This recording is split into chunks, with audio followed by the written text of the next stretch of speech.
Buenos días, tardes o noches, depende de a qué hora estés escuchando esta grabación. Como siempre, me acompañan gatitos y ellos también quieren aprender de amparo, así como tú que estás en este canal, y eso me da muchísimo gusto porque eso quiere decir que estás en este camino de continuar con los estudios, de continuar con la preparación, de continuar aprendiendo, y si te quedó alguna duda de tus clases o si te quedó alguna duda de algún curso pasado, o incluso solamente quieres reforzar el conocimiento y ya eres un abogado debidamente que te encuentras ejerciendo la profesión y quieres recordar algún punto, te doy la bienvenida a este canal. Y estamos en la serie de videos que están relacionados con el principio de estricto derecho y en específico con sus excepciones.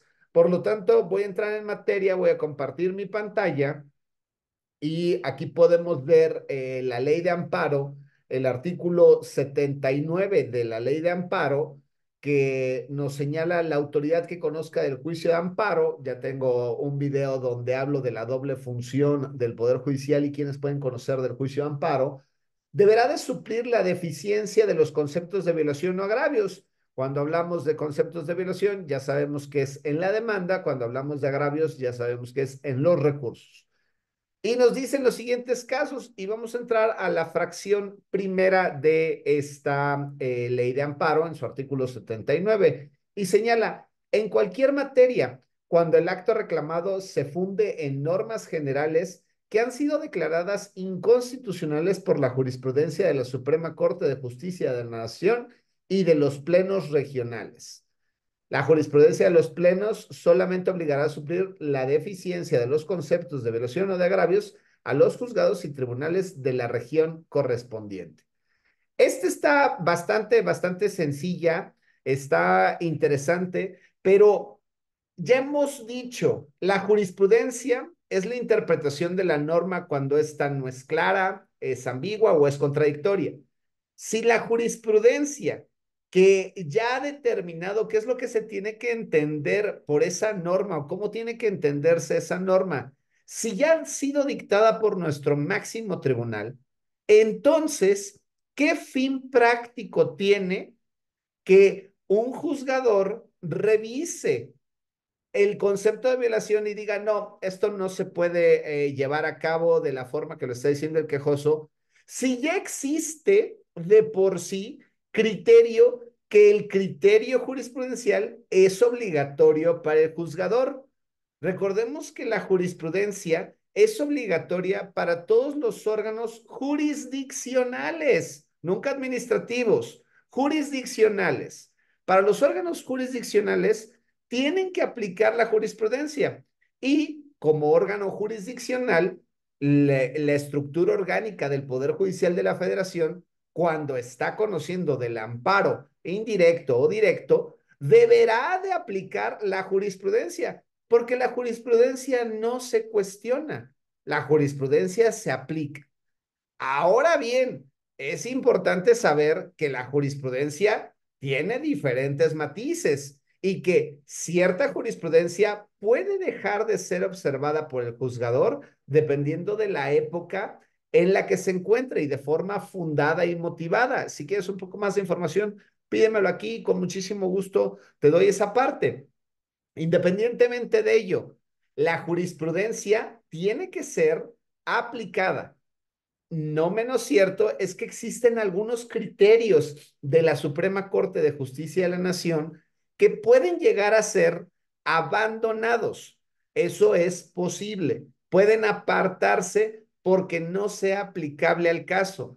Entonces, como litigante, postulante, como autoridad, como tercero interesado, debes de saber que la jurisprudencia no solamente es entrar al IUS, es decir, a la página de internet, y buscar el rubro que te sirve y ya, se acabó, sino que tienes que leer la sentencia.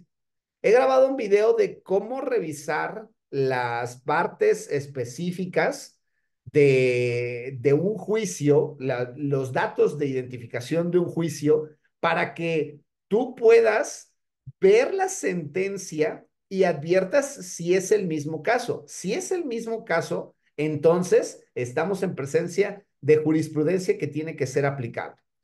Cuando la jurisprudencia es emitida por la Suprema Corte de Justicia de la Nación, es aplicable a todos los órganos jurisdiccionales. Entonces, no importa dónde haya sucedido el caso.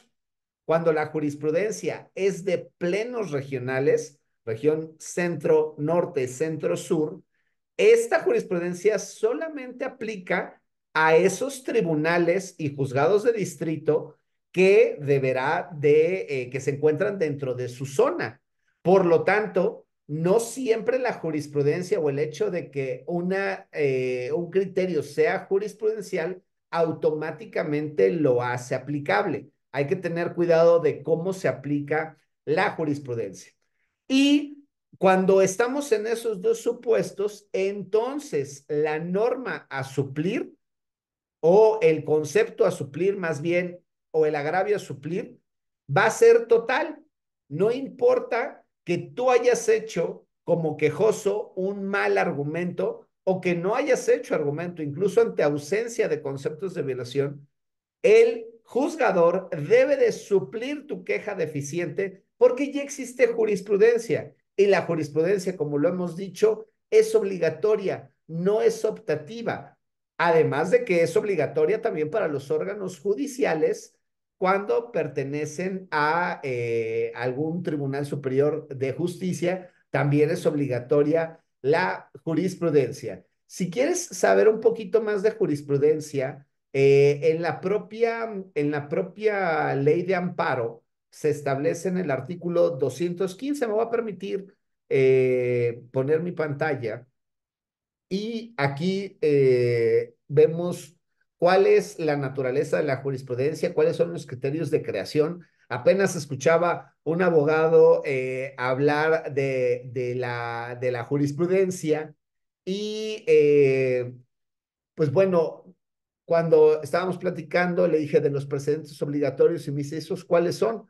Pues ya tiene algunos años ya, por eso es importante la actualización y pues los precedentes obligatorios son los que emiten por esta mayoría calificada, tanto el Pleno con 8 votos de 11, tanto las salas con 4 votos de 5, por reiteración que la realizan los juzgados de distrito y por contradicción los plenos regionales. La jurisprudencia por precedentes obligatorios se establece por la Suprema Corte y así continúa. Entonces, si quieres saber un poquito más de esto, de cómo se integra la jurisprudencia y lo que establece la norma, pues bueno, podrás revisarlo de esta forma. Ya está el artículo 221 derogado y si quisieras revisar jurisprudencia y no sabes cómo, pues entras de forma sencilla a la página de la Suprema Corte de Justicia de la Nación, entras al apartado de Semanario Judicial de la Federación, le das clic en el sistema de publicación de tesis del Semanario Judicial de la Federación de 1917 a la fecha y escribes el rubro del que estés hablando. Prisión preventiva oficiosa. Entonces, ese es el rubro que quiero revisar y pues me van a salir 119 criterios que pueden llegar a ser aplicables a tu caso.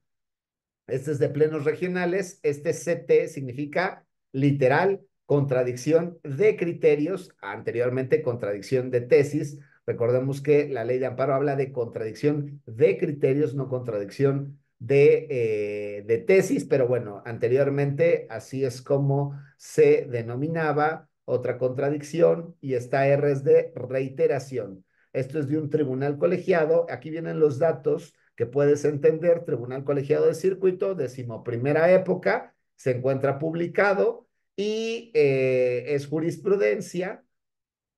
Esta jurisprudencia se encuentra publicada desde el viernes 2 de febrero.